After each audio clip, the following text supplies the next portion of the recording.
Bonjour à tous, bienvenue dans le Mag d'Easy Bourse. Une semaine encore un peu chahutée, une semaine en dents de scie entre l'optimisme des résultats d'entreprise et les craintes liées à l'économie. Une consolidation qui pourra entraîner un repli selon certaines analyses techniques.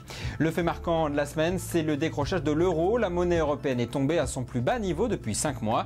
Il y a de mauvaises statistiques, mais pas seulement. La reprise pourrait marquer le pas en zone euro. Autre inquiétude, la dette grecque, elle pourrait aussi remettre en cause la croissance de la zone.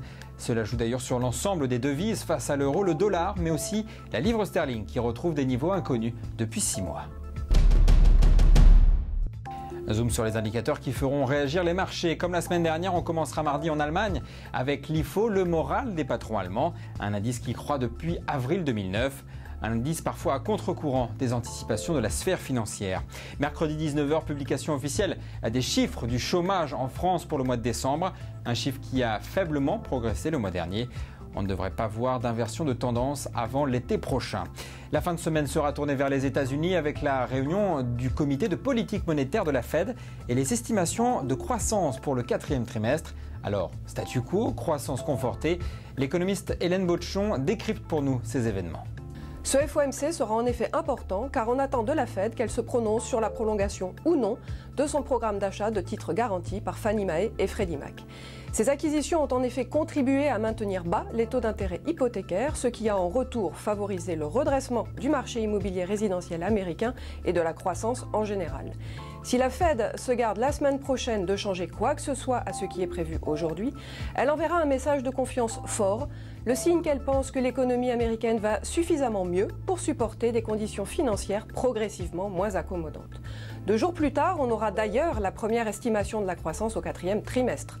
Et elle devrait conforter cette analyse, même si les apparences seront quelque peu trompeuses. On s'attend en effet à une croissance au-dessus de 5%, mais ça ne sera pas synonyme de solidité.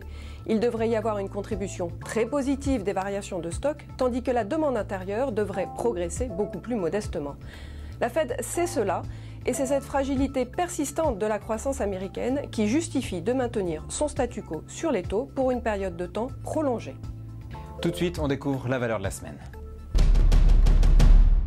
La valeur de la semaine, c'est Rhodia, l'un des grands noms de la chimie de spécialité, un groupe qui emploie 15 000 personnes à travers le monde. Une société particulièrement bien exposée au marché émergent, comme nous l'explique Didier Roman.